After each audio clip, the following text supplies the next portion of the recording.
Lindsay, where is everyone? Am I on time? I think so. Today's September 24th. It's celebrating Community Philanthropy Day. Yes. And we're at Grace Heartland Church. We always have celebrating community philanthropy today. Where is everyone? But look, the chairs, they're 6 feet apart. Oh, we can't have our luncheon. We can still do it. It's just gonna be different. You know, this is one of my favorite days of the year. It is. And we still need to celebrate. And maybe our community needs these stories of hope and inspiration this year more than ever. Oh, there you are. Thank you for joining us for our virtual Celebrating Community Philanthropy. We hope that you will stay with us for the next hour and enjoy these stories of hope and inspiration from local people who are making a difference in our community with their generosity through philanthropy. We are excited to let you hear directly from them. We'll also take a little trip down memory lane with some history, start thinking 1960s as we celebrate Central Kentucky Community Foundation's 60th anniversary this year. As our board started in 1960 with a vision for making a difference in our community, we're focusing on that theme of our history impacts the community forever. And I think you'll see that through the stories we share today, and our board is committed to that for the next 60 years. So we're going to take a little trip now over to the home of philanthropy and share some of those stories and a little tour with you. So Let's go. Let's go.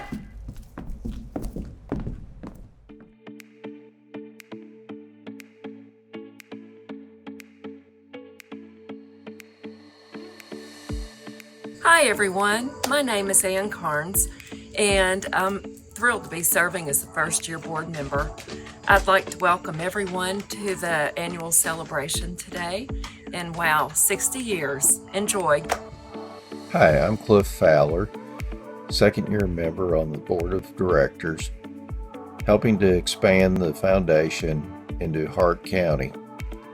Thank you for joining us and enjoy the program. Hi, I'm Daksha Mehta and I'm a new board member with the foundation. Happy anniversary to CKCF. We are delighted that you have joined us in celebrating community philanthropy. Thanks for watching. Hi, my name is Dustin Humphrey, and this is my first year on the board of the Central Kentucky Community Foundation.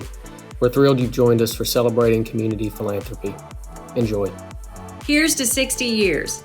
I'm Jamie Sizemore, and it's an honor to serve on the Central Kentucky Community Foundation Board of Directors. Thank you for celebrating with us.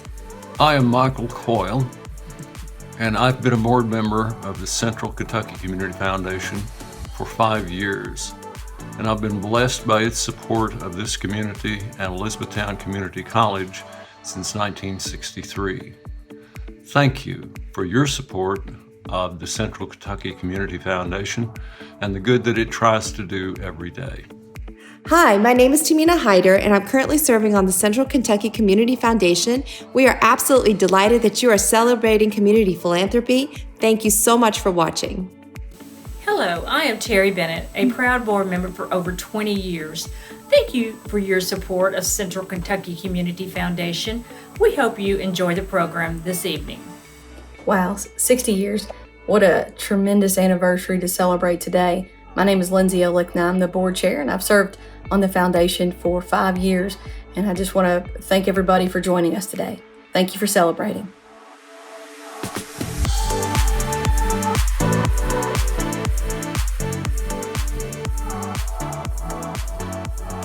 For those of you who were with us for celebrating community philanthropy last year, we gave you a little preview of our home of philanthropy that was under construction. This year, because we're virtual, one of the perks is we can give you your own personal tour of our new home.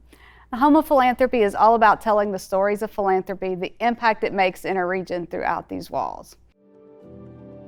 So throughout today's program, we'll sprinkle some community history and tour of the Home of Philanthropy. But for now, we're going to Feeding America, Kentucky's Heartland, to talk about the Central Kentucky Cares Fund.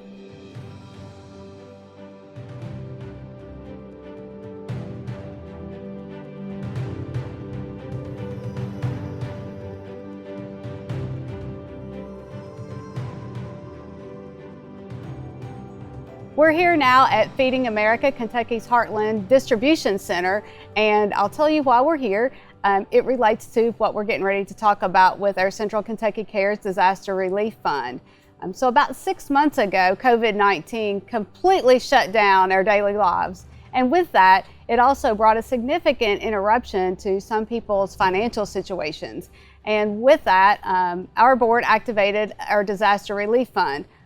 Although this was not a situation we could have predicted, 25 years ago, generous people and our board established a Disaster Relief Fund, thinking about a time when our community would need some assistance. When we activated that fund in April, it wasn't long before we partnered up with United Way of Central Kentucky to help carry out the mission of our Disaster Relief Fund along with their disaster relief efforts. I've got Joe Fowler with me here today from United Way. Talk a little bit about that partnership and why this was a good way for our organizations to work together. Okay, well, first, thank you for having me here today. This is a great opportunity to share some thoughts on this. Appreciate all of you coming.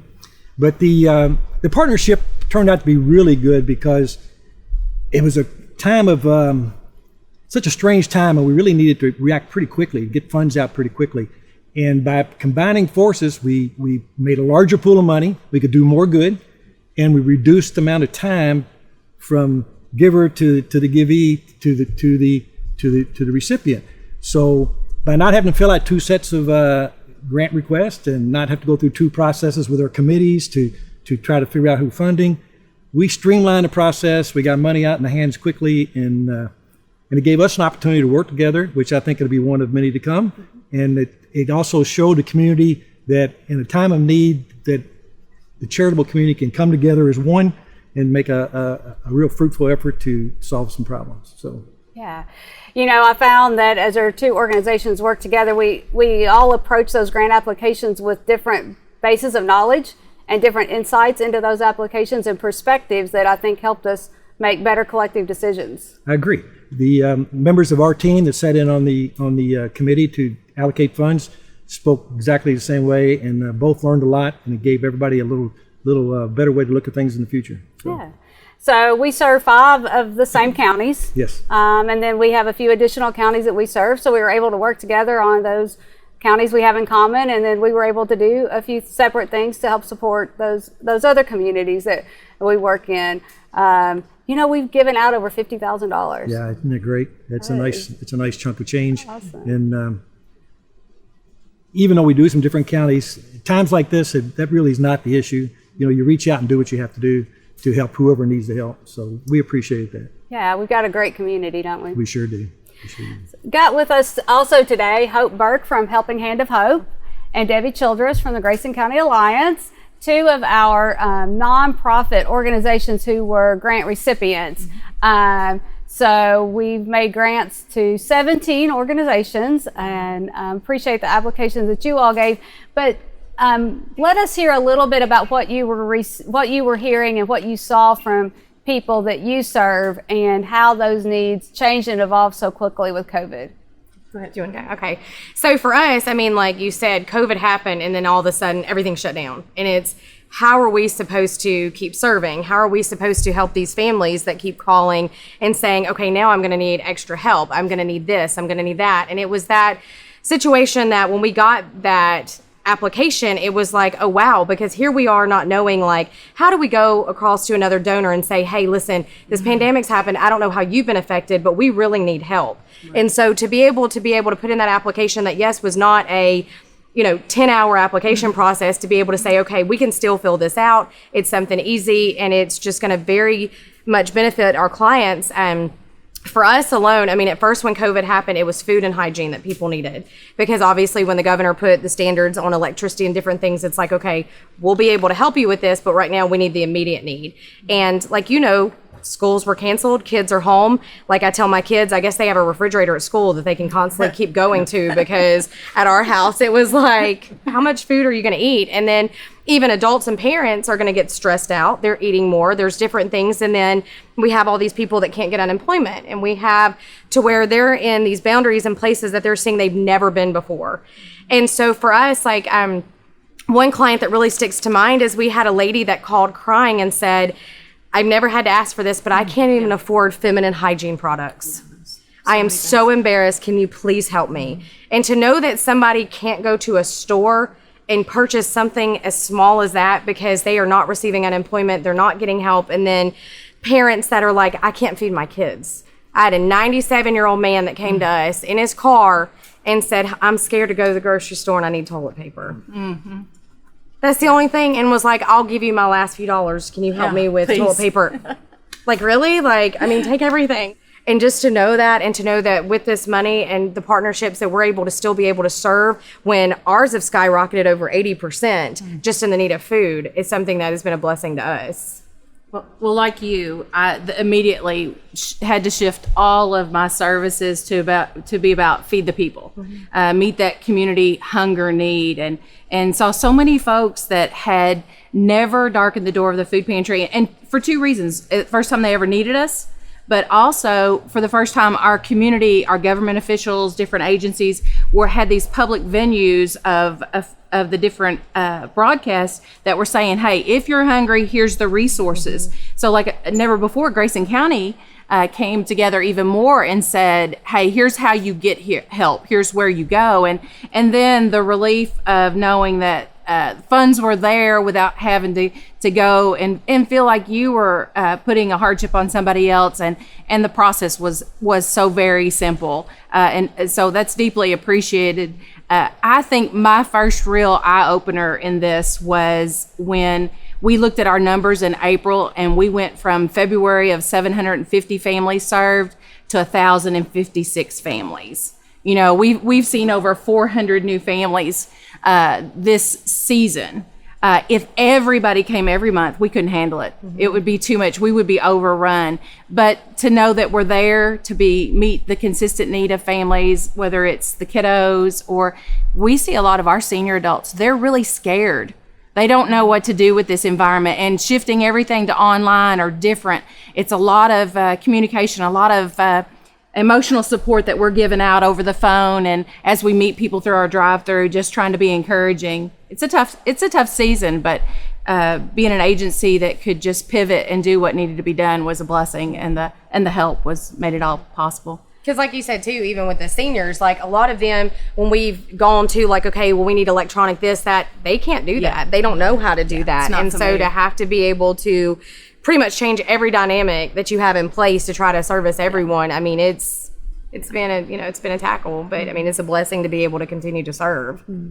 So the funds are available because people in our communities were willing to give and to support this effort. I think we were pretty clear in our appeals by both organizations, Joe, that this money was to go to help people affected by COVID. And so organizations like yours were already in place to do that, and the natural partners. We weren't using the money to set up infrastructure or stand up new organizations. We wanted to get money to organizations that already had the processes in place to meet those needs.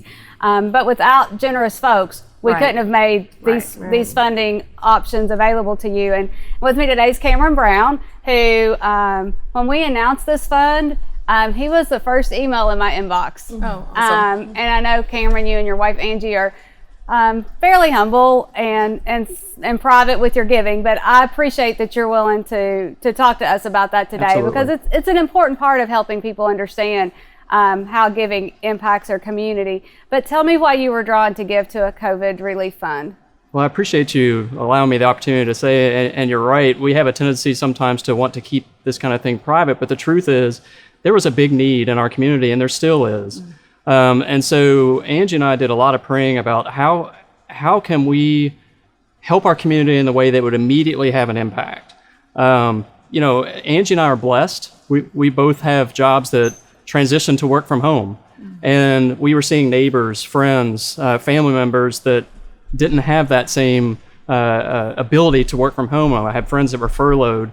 So Angie and I were really just looking for a way of how can we make sure that the folks that aren't getting the unemployment that they need right now don't have that paycheck that's coming in that they typically have. How can we get something to them quickly? And what we realized when we were sitting there talking about this was there's so many different avenues we can go. I need help from an organization that knows how to vet those quickly, be able to get grants in a way that doesn't get stuck into the mix and wait for months and months. And so when I found out about the CARES Fund and also the partnership with United Way that happened with their disaster relief fund, it was a no-brainer at that point, because we said we knew that we would have immediate eligibility to have our dollars go out, and it'd be vetted appropriately, and it would get it to the people that were in need. And so that's why we chose to give in the case. And so that was the second thing I was touched about, both your generosity, but also the thought that it was evident you all had put into what was important to you and how you wanted to make that giving happen. Yeah, and the other thing too is that, you know, this has impacted the entire world, but every location has its own set of needs. And so we knew that if we could get together as a community and focus on trying to serve those immediate needs, that was really important to us, and we knew that this fund was a way we could do that. So what have you seen in our community over the last 6 months? How have you seen our community respond? What have you seen it do? Yeah, well, this was one example, right? So this is an example of organizations getting together and figuring out how can we best serve the community. Other things, you know, the innovation that I'm seeing. I mean, think about just what we're represented here, but think about the churches, schools. I mean, I look at the schools and what the administration, what the teachers, what they're doing in order to make a safe environment for kids. Man, there's no right answers, but we do what we can do to try to continue the learning process. The innovation that I'm seeing in businesses, just trying to figure out, okay, how can we keep our customers safe yet continue to deliver on the promise of offering services for them? And then just in general, seeing the day-to-day interaction of neighbors helping neighbors. I've seen so many examples of people watching out for their elderly neighbor, making sure that they have groceries and that kind of thing. What you said at the beginning was that this is a great community. If anything else, even though this COVID is obviously a terrible thing for us to all go through, I've seen a community that just continues to work together and try to serve their fellow man, and that's given us hope. So when you're fundraising, so many times the question gets to be, well, how is your program giving a hand up? We don't want to give handouts. But you know, at COVID, the handout was required. You could never give a hand up without giving this handout. And people readily jumped in and did it, when typically in the past, they wouldn't have done that. They've been a little more hesitant. But during this, it's wham, we're in there, we got to do this, and we got to do it now. It's been great. Breaking down the barriers of us and them, and it becoming us. And so everybody could identify that, well, I understand why there's that need, or this makes sense finally to frame it in this way. And it's such a blessing for me to be able to sit here with you, somebody that gave to the fund, and I've been able to give it back to my community to say thank you personally, and that you and your wife and so many others would invest in our surrounding communities and not just be focused on this county, but know that, hey, regionally we've got to be strong and healthy and bind together so that we can come out of this on the other side better, is a huge blessing. So personally, from us at the Alliance, thank you for being a giver and allowing your example of giving to challenge and encourage others to give, because that's so important. Right. Yeah. These are some middle-class families too that have never had to ask for anything and are now, we've not received unemployment. We've been without work for now 4 or 5 months. Like, what do we do? Yeah, it's the working family that shows up at our door. I particularly remember early on a young lady, she couldn't have been more than 27, 2 little kids in the back, a little one at home, and she was a daycare worker, and she had just gotten, it was just when daycares were going to be shut down, and she was panicking, and literally she burst into tears there in our drive-thru. So we just stopped a second and said, what's going on? She said, I have tried everywhere. I can't find formula for the baby. And she needed a specific thing. And so those are hard needs to meet. But because our community is connected, I started reaching out. She came back the next day to pick up what I could give her, but she brought the diapers that she didn't need anymore, the formula somebody else had given her that wasn't the right kind. And she said, can you pass this along? And so to me, that's what community is about. And that's kind of what's symbolized here, is how the components come together to meet the need. And those of us that are at the ground level can pass that along via your compliments. Wow, she just nailed it. There's nothing more honorable than serving your fellow man. And all of us have gotten to, there are points in our lives where we need something. We all need each other. And there should be no embarrassment for people asking for assistance, because that's what the fellow community is for. And so partnering together, that's what this is all about, is literally just looking at your neighbor and look at those folks and saying, what can I do to help? And this was a way for us to do that. So we appreciate all of our partners in the Central Kentucky Cares initiative that have helped us carry out the work, that have helped us carry out the intent of our donors who wanted to support this. And particularly appreciate you all for sitting in a warehouse on a hot afternoon where we're surrounded by the food that makes the impact in people's lives that the fund was about. It's done a lot of things, basic needs, but at the core of that is food. If people don't have the food to sustain life, the rest of the things that we build out through our philanthropy is really for naught. So we appreciate the partnerships, the generosity of our community that really brought Central Kentucky Cares to life during this COVID pandemic.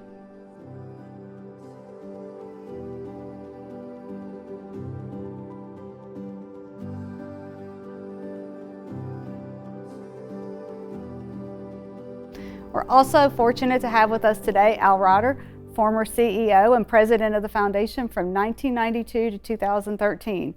Al had the privilege of working with many of our directors over the years, including our founders, and I had the privilege of working with Al up until his retirement. So Al, thanks for being with us today for a little trip down memory lane and some history. When we think about the history of the foundation, we know it starts with Jim Collier and the vision he had, not just for the foundation, but for our community in the region. Tell us about that vision. Yes, Jim Collier's original vision was to bring and establish a four-year liberal arts college in Elizabethtown. At that particular time, this region of Kentucky was the most underserved public institution of higher learning. It just didn't have one. So Jim's idea was to bring a four-year liberal arts college to Elizabethtown. And when that didn't pan out, then he pivoted and decided that he would help create a community college for our region, and he did so. Our first step was an idea. I thought, well, we need a college here. We're a perfect place to have it. And that was the thing that we followed through on as far as the legislature was concerned to get it started. So I guess you say it started as a little weak idea and kept growing. And when I first talked to people about it, they said, oh my goodness, you're just wasting your time. There's no way in the world we can get a college here. That wasn't real encouraging, but we kept talking about it, and then people began to think, well, maybe it is possible. So as we went along like the snowball, we grew. So to talk about that journey, to talk about that effort, to talk about those struggles is an important part of our history of Hardin County and this entire region. Why did he think education was the important piece to impact our region? Now that is a very interesting question, because Jim Collier was an extraordinary thinker and an exceptional leader. Most leaders start with the question, what is needed in the community, or what can we add to the community for the benefit of everyone? Jim Collier started at the reverse of that. He asked himself, what can we bring to the individual that will advance the individual in terms of opportunities for employment, education on a local level? Because he knew that people here were more place-bound, and he wanted to bring a college to the community that would give them access to this education. So his whole idea started with the individual. Instead of working, as most of us do in community and economic development, we say, what is missing? He said, what can we offer the opportunities for the individual that will wind up benefiting the entire community? In the founding of the college, I was a friend of Jim Collier, that was sort of the father of the school.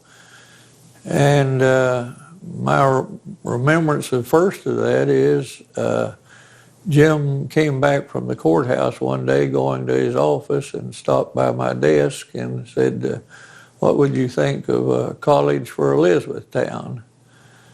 And I was being nice about it, and I said, well, I'd never thought about it. I really thought he was crazy, but he had this idea and it all developed from there.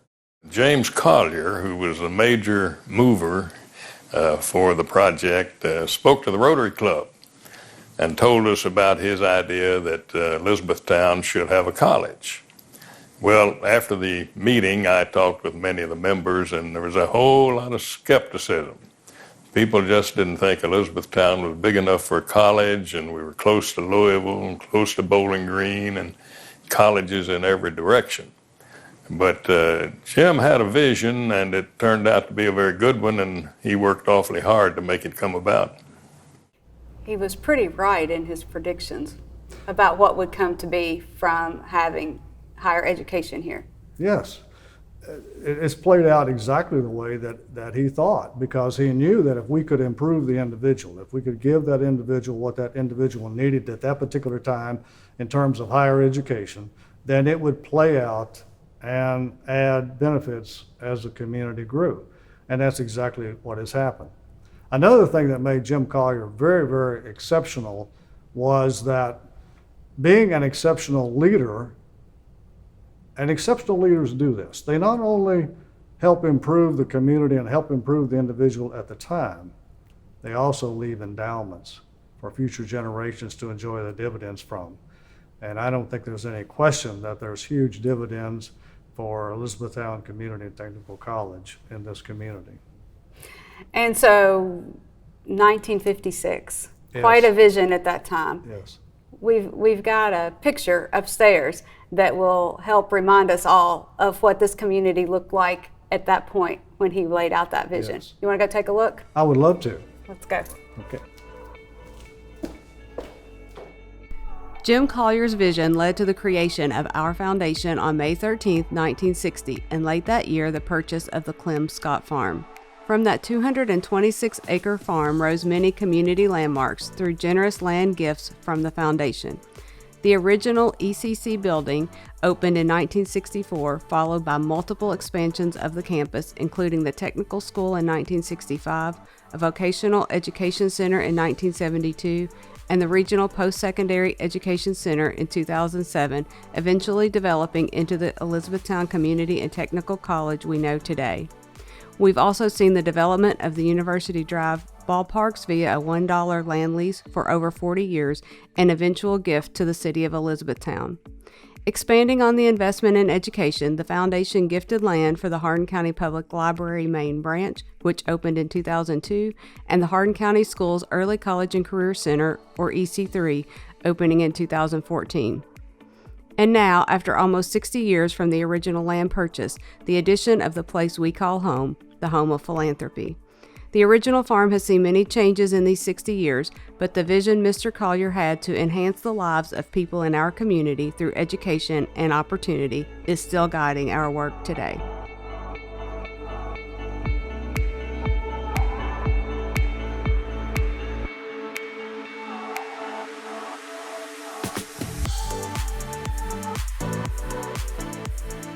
Since the opening of Elizabethtown Community College in 1964, our foundation has been awarding scholarships to help students achieve their educational dreams. That process has evolved over the years, starting with initially awarding an automatic scholarship to the valedictorian of every high school in the region, to over the years piles of paper applications, and eventually the transition to an entirely online process from application to review and awards. We were very grateful for that online process this year as COVID hit right in the middle of what we affectionately call around here scholarship season. We say that because it gets a little crazy as we process thousands of scholarship applications for our local students hoping to move on and further themselves through education. So today we're going to talk a little bit about those scholarships, how that works, and why they are so important in our community. We have over 45 scholarship funds that help support students on that journey. It is a significant part of our work as a foundation. We know that scholarships are important from the dollar value, but also from the statement of investment in our students and in our future community that they make. So with me today is Tim Isaacs, who was instrumental in helping start a scholarship last year. One way that's meaningful for people to establish a scholarship a lot of times is by naming a scholarship either in memory or in honor of someone. So you were part of making that happen last year. Can you tell us about that? Yes. Over at the Glendale Christian Church, we were looking for a way to honor the legacy of Sharon and Mike Bell. They have served our church and this community for over half a century. And so we tried to figure out a way to best honor their contribution. This seemed like such a logical step for us to something that would carry on far beyond not just them, but the people that even established it. When you were making the decision to invest in education, why was that important? Young people have always been a central part of the ministry that Sharon and Mike found so crucial in this area. Education to them was a crucial part to any, not just individual student success, but the success and the contribution they make back to the community. As you considered how to execute the scholarship, you have a little bit of knowledge in scholarships and education as the principal at Central Hardin High School. We were honored that you chose us as your scholarship partner. Can you tell us what was important for you in that decision?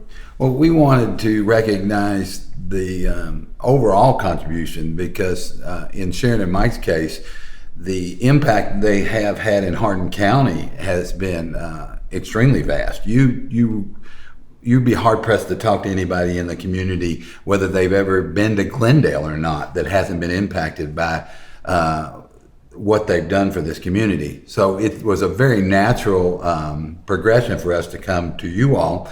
And you make it so easy for us to basically administer it, make sure it's run correctly, and then once the original founders have moved on, this is something that can go well beyond that. It's a legacy that will just continue to honor them in many, many years to come. Couldn't find finer folk, not just in Glendale, but in our region than Mike and Sharon. So we're honored to help do our little part to recognize them. We know that scholarships play an integral role in both that recognition for people, but that legacy, as you spoke to, in students. Zach Epperson is with us today, and Zach is a scholarship recipient from 2016. And Zach, we wanted to circle back to a previous recipient, thinking about the perspective that you offer now. So tell us a little bit about what you're doing, and then we'll talk about your scholarship some more. So right now, I just graduated the class of 2020 from the University of Kentucky. I affectionately call it the COVID class of 2020. My Zoom graduation and everything. But congratulations, thank you. College graduate. Absolutely. First, my family did a bachelor's degree, and a big part of that was because of you all. But I'm back here working now in Elizabethtown, WQXE and WULF as their lead news reporter. So I'm back here in the community, and I love this community so much. So college graduate and employed. Absolutely. Those are two big boxes. Yeah, absolutely. So as you were applying for scholarships, what were you thinking? What were scholarships in terms of putting together your college plans? Scholarships were very important. My family, I'm very blessed to have the support of my mother and father when I was pursuing my college education, and they told me that we'll be able to support you, but without the help of scholarships, it could be a little tight. So I looked around and I found Central Kentucky Community Foundation, the scholarship that you all offer, and I was lucky enough to be selected for two of them. One of them being the Llewellyn Memorial Scholarship, and it has made the biggest difference in my college journey. It's allowed me to save money, to not have to take out so many student loans. It's just been so impactful to pursuing the dream of a college education. So that Llewellyn scholarship, that renewable component, yes, is a really nice feature. Absolutely. Another component of our scholarship program, as we brought it online, became interest from other partner organizations in being able to use that platform to make their scholarship programs a little easier to administer. The Hardin County Bar Association is one of those organizations that joined our online scholarship program, Scholarship Central, this year. Don Blair with the Hardin County Bar Association is with us today. Scholarships is something you all support significantly as an organization. Why is that a way you choose to direct your money from the bar? Well, I've been a practicing attorney now for 20 years in our community, and I've been a member of the bar for 20 years, and that whole time that I can recall, the bar has always done a scholarship. It's fluctuated and changed over the years, but ultimately what we have been doing is we do donate $4,000, so two $2,000 scholarships to 2 graduating seniors from any of the high schools within Hardin County. And it's important, all of our bar members pay dues. And so part of that dues, and a very long time ago, early on, it was determined that we wanted to invest the majority of our dues in our community, and it seemed like education scholarships were the best place to invest those, because what better place to put them than a rising young person in our community. Our predominant focus is to try to find somebody that's in the legal field and to help them succeed with their college endeavors. This year you all made a change. You looked at some new options for administering your scholarship. What were important components to that as you made those considerations? One thing we've noticed over the last probably 5 years is that it became increasingly more difficult to get the paper applications from all the local high schools. We generally would submit the applications out to all the guidance counselors, and then with time and over time, the number of applicants seemed to diminish. And I have attributed that to the fact that everything's going online. It is much easier to complete everything for the people growing up in this generation online digitally than to have to sit down with a typewriter or a computer or pen and paper and write it all out. So when we realized that, that with the development of Scholarship Central over the last couple years, and as a participant of grading those scholarships, I saw how easy it had become for students to go to basically one-stop shopping, look for scholarships that would be applicable to them, complete those online, and not have to worry about getting them back to the guidance counselor, getting them distributed back to us. It seemed to just streamline the whole process and make it easier for everyone involved. So Zach, you represent those students that she's talking about. Tim, you work with them every day at the school. From your all's perspective, we did see decreasing numbers in those last years. We were doing paper applications, and we've heard from other organizations. Talk about where students live today and what things are important to help them take advantage of things like scholarships. Well, I think definitely the online component is the biggest tool that has. I mean, students, they live online. You can attest to that. But they're online constantly, and it's just they want things at their fingertips. So having that online, a couple clicks, a couple strokes of the keyboard, and you can have an application on the way is a very big component, I would say. And one of the neat things about Scholarship Central that has been so important for students is you streamline the process in that. So instead of a student feeling overwhelmed and having to fill out 10 or 15 applications and continuing having to put the same information in, because most of them require that same basic overall information, and then they might have an essay component or some very specific things, like Dawn spoke about, looking for somebody looking to be in the legal field. But they all want some of that same basic information. You streamline that for students, and you made it so much easier for them. They can get some of that basic out of the way, and then you come back and you identify scholarships that they're going to be eligible for. Some that they may not even have found on their own if you hadn't created that for them. We had, I think, was it right around 100 applications for the Mike and Sharon Bell Scholarship last year? That's amazing. It was really neat to see, and to for people in the church, I think some of them were just amazed at how many different people we had to choose from. Mm-hmm. And some of our scholarships have a lot of applications, and some are pretty specific, and so it may yield a smaller number of applications. Zach, as a former recipient, sometimes we hear students say, like, "Well, I'm not the smartest. I probably won't get the scholarship. I'm not going to bother." What would you say? What would you say to those students? They should go ahead, keep applying, because as Tim pointed out, there are scholarships you might not even know you qualify for, and if you fill out that streamlined application process, your world can be opened up so quickly because of those scholarships that you would have never imagined are there for you, and they are. So I would say there is something there for everybody. They just need to go and put forth the effort, and it will be there. we've talked about scholarships a lot, from the impact on students and the structure and the mechanism, how we do all of it. But it really all starts with the generosity of someone, in this case, our example today, the Glendale Christian Church, and the people that have given to that fund. But it all starts with the generosity of somebody that cares enough to create a scholarship fund. Tim, as a scholarship donor, as an educator, and as a scholarship advocate, what would you say to people who are maybe considering a scholarship as part of their giving?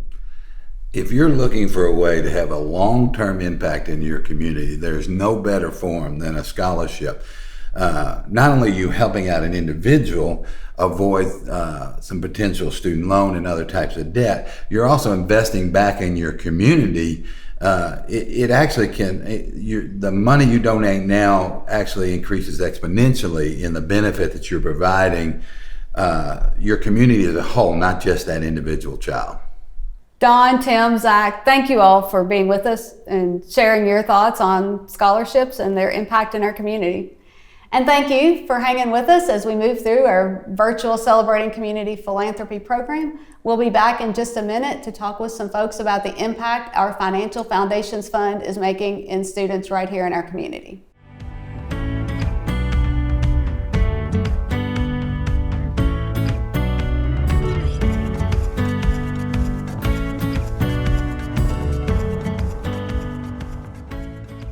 Also, this mural here is actually an aerial photograph of Elizabethtown from the late 1950s, that same time period that you were talking about, Mr. Collier setting out his vision for our region. It's changed a little bit. It's changed dramatically from 1956, when Jim Collier started his journey to bring a local institution of higher learning to this region.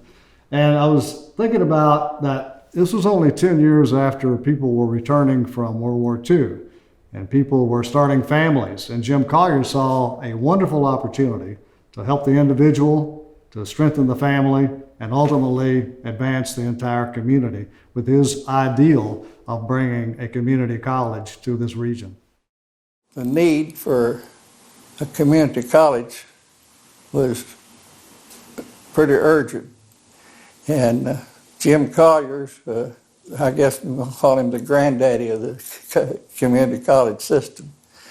And a group of us got together and got the law passed to have a community college system.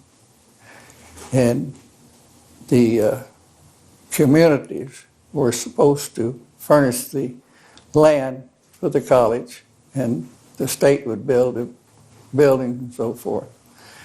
So we formed a foundation, got the law passed, and bought a farm here in Elizabethtown. Then we had to raise the money to pay for it. So that's when the foundation was formed, in order to raise the money and buy the farm, get a location. You know, that founding board did create such a standard for us as an organization, and we point back to that. We had a board meeting in our boardroom just last Friday where we talked some about that. Let's go take a look at the boardroom. Okay.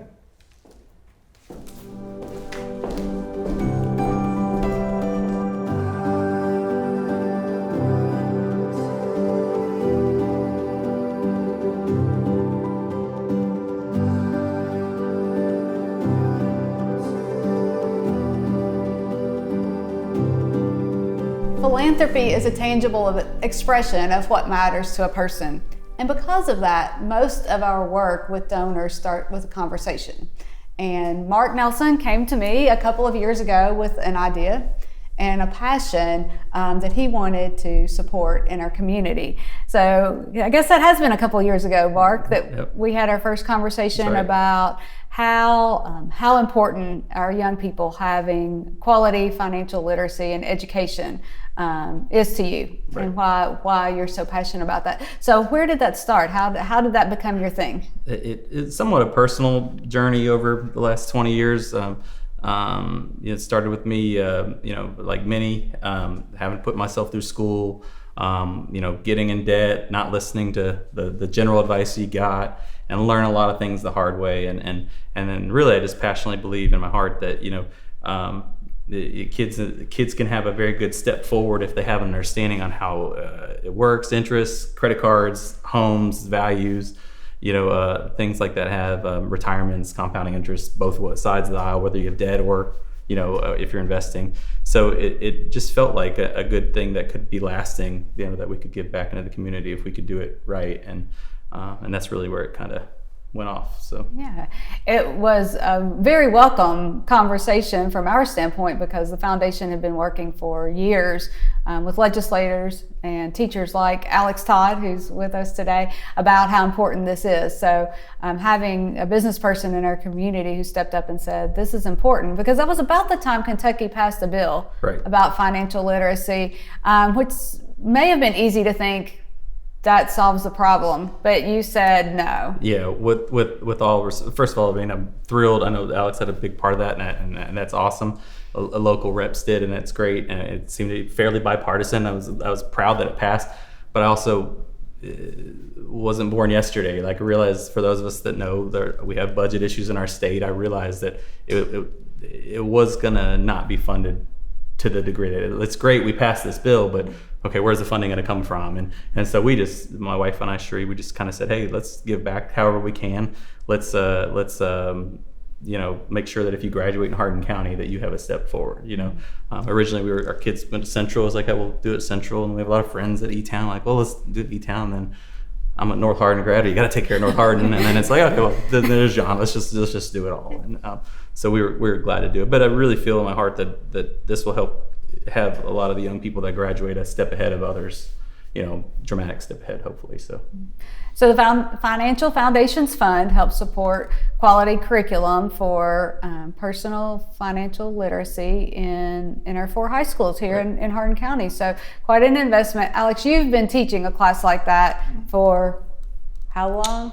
23 years. Yeah. So why is having this kind of support important? I mean, you've been doing it for 23 years, so what difference does having this fund make now?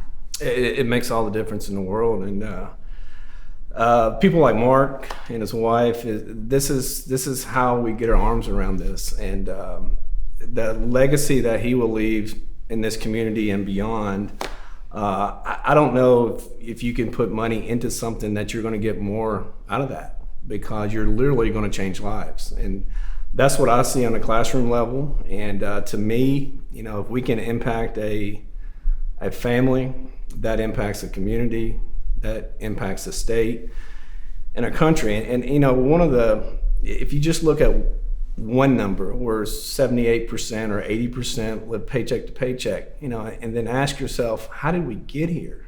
And we've just ignored this in education forever. We don't have a choice anymore. How much worse can you get than 78%?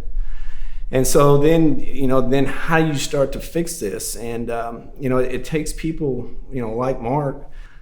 I woke up just like Mark one day and say, how did I miss this stuff? Really. And it kind of makes you angry that I didn't have that opportunity going through school. My parents didn't talk a lot about money. I didn't hear it at church. It's just been ignored. And so this is the beginning of what I think can really change a community and hopefully a state and hopefully a country. And that's kind of at least how I envision it. So you've got a former student here that you've introduced us to today, who's had a different experience than what you and Mark had on getting started out with that. Can you introduce her for us? Yeah, Jamie is a former student, and it's kind of cool. I guess been teaching for so long now, you kind of have these students circle back and kind of tell you their story and starting her family and how that has kind of impacted. And that's so cool to see, because we're not teaching you how to act with money, but we're giving you a foundation that you can go out there and make smart decisions on your own. And I know what she's doing in her church is, she's impacting people.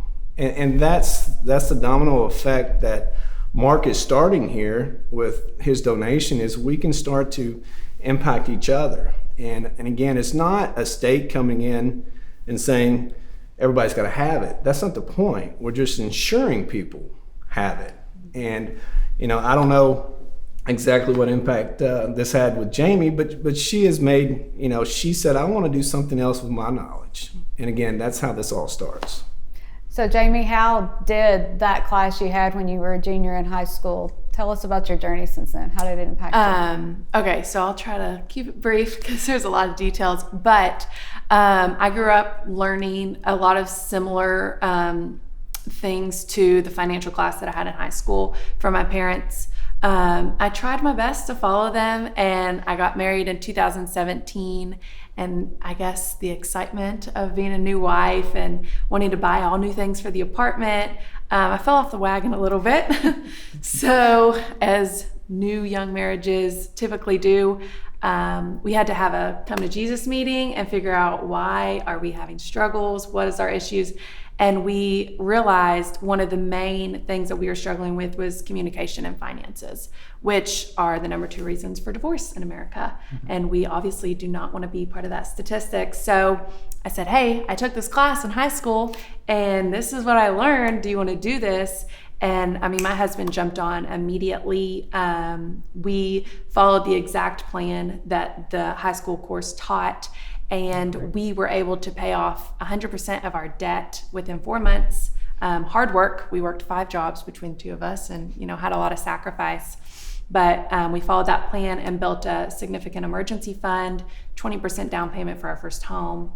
And then fast forward to today, I have a new baby at home, and I've been able to leave my job full-time to stay at home with my son with no financial worries, even in the financial strains that we have going on right now in the country.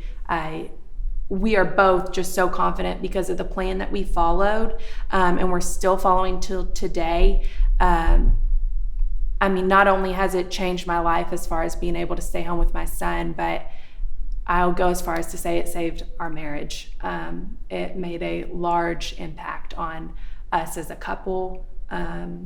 What we do with our money and who's that really honoring. Of course, we always choose to honor Jesus with the way we spend our money and how we plan to use our finances. And as Coach Todd mentioned, I've been able to also coordinate that same class in my church as Southeast Christian. And it's just been really fun to meet friends through that class and just be able to constantly encourage people that I met there, or even just on social media when I talk about what we've been able to do. It's changed so many different aspects of our life. So, wow, you give me cold chills. It is. I get emotional sometimes, so I'm going to try not to cry. It's nice to hear because that is you're right. Financial stress and reasons are the number 1 reasons divorces happen. Coach Todd mentioned very well. Like there's a staggering amount of some of the 60-something% of Americans cannot survive a $400 emergency, and that's horrifying to think of. And not to be the doom and gloom guy, but it's not getting better. Our country's more and more in debt, and if we don't start really talking about it, and we're going to look back on this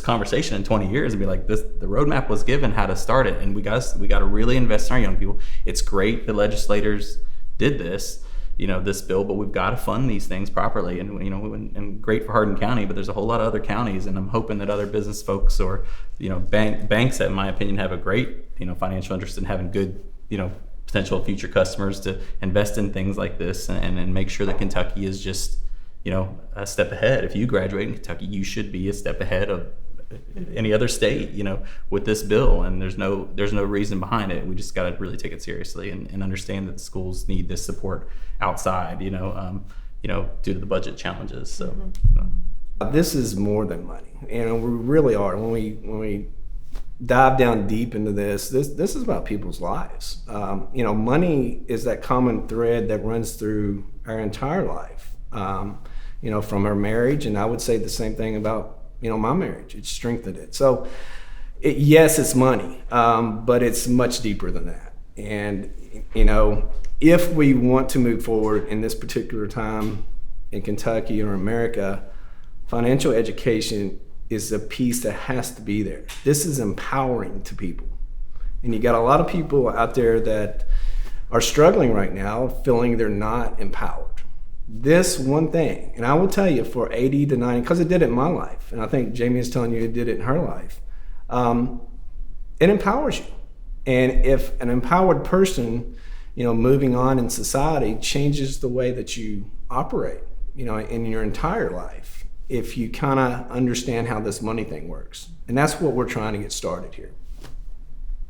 And so by passing the law requiring the class, our state has set forth that it is important, but the combination of folks like Mark and Sheree stepping up in our community and helping ensure that has quality support and materials, ongoing support, so that 10, 20, 30 years from now, there's more and more Jamies sitting here with these stories and that are benefiting from that. Yep, and I think that's where Kentucky's at now. We're looking at quality financial education, and it's not, the state passed you can have a course or a class, a program. This needs to be quality. It needs to be 80 to 90 hours minimum. You're not going to learn anything in 5 hours. That's what Mark has allowed us to do, is to get to this quality thing. Yes, I like to spend the whole year, but in education, everything is crowded.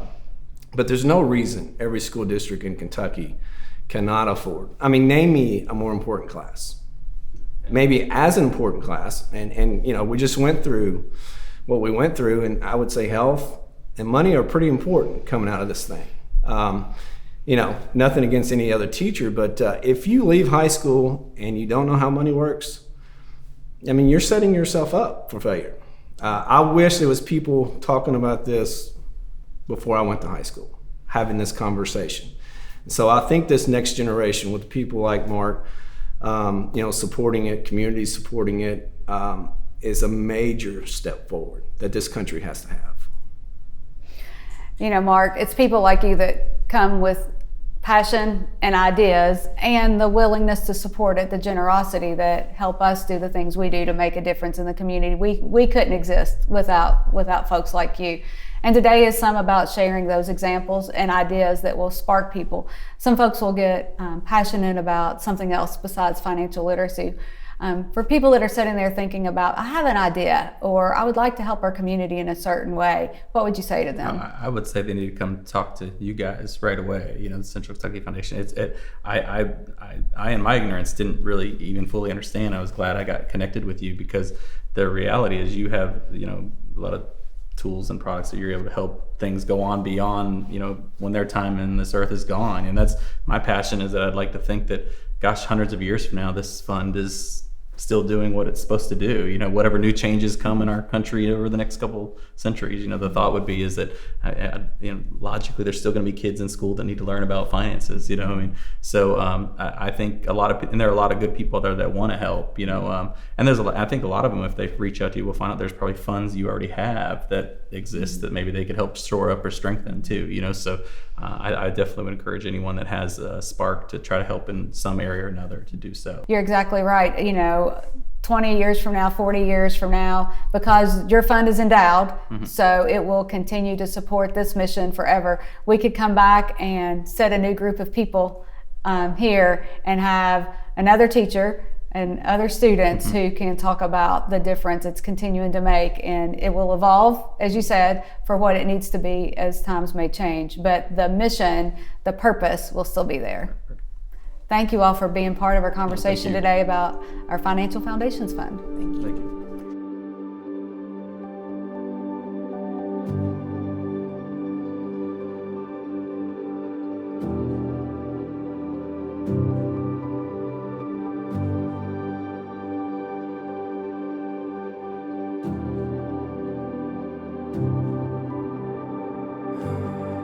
Our motto, "Let's do some good today," adorns our boardroom wall, and I can't think of a better way to set the tone for our board work. I think it's a great invitation. Let's do some good today. So this motto on our wall helps carry out Jim Collier's vision for the community, helps inform our work today as a community foundation, and it's carried out throughout this building, the home of philanthropy. How do you see those connections playing out? I think the slogan on the wall that you have, that dovetails beautifully with his philosophy of the ideal purpose in life, and that is to be in service to something or somebody on a daily basis. So I think it is a great continuation.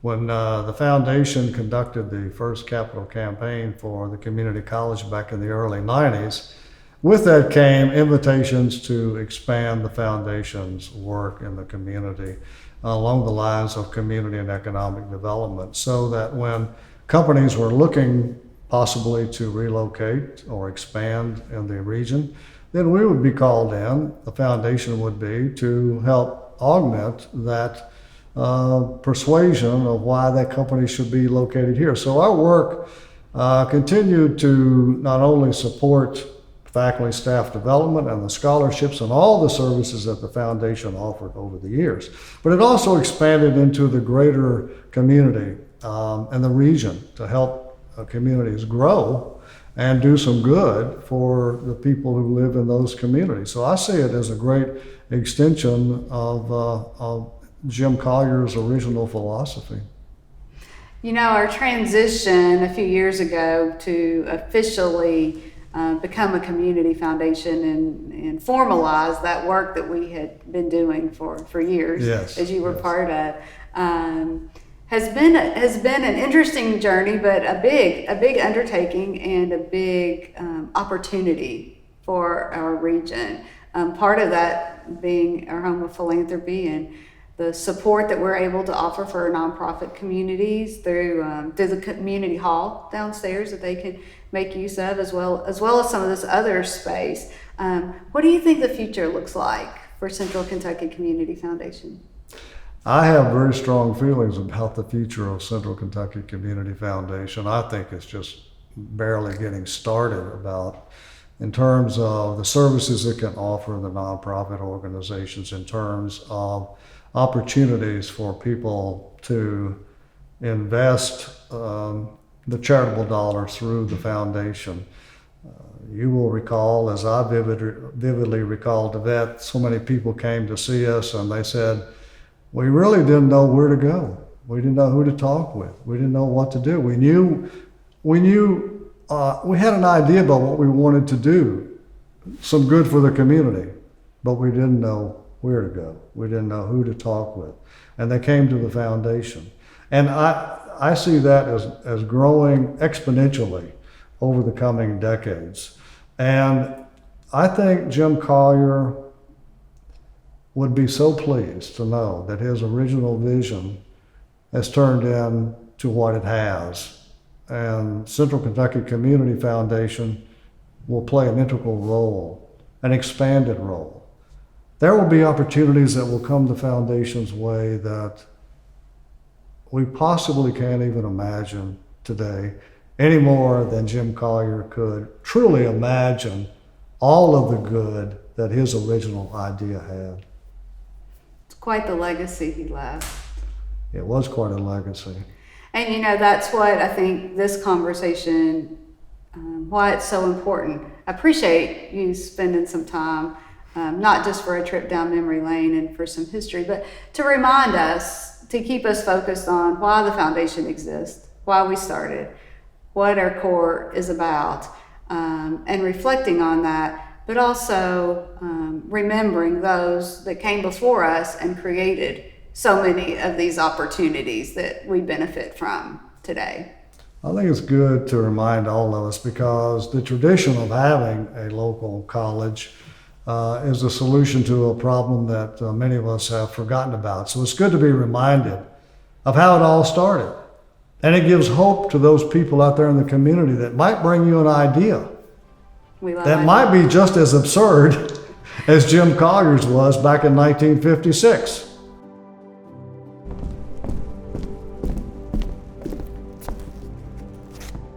What a great day. Great stories. It was a great trip. It was. Yeah. It was fun to do it this way. It was. It was different. Different.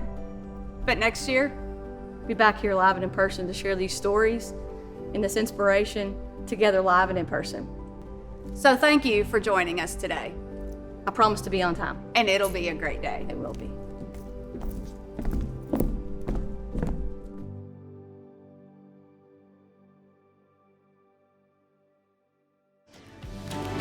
Thanks for joining us for our virtual Celebrating Community Philanthropy program today.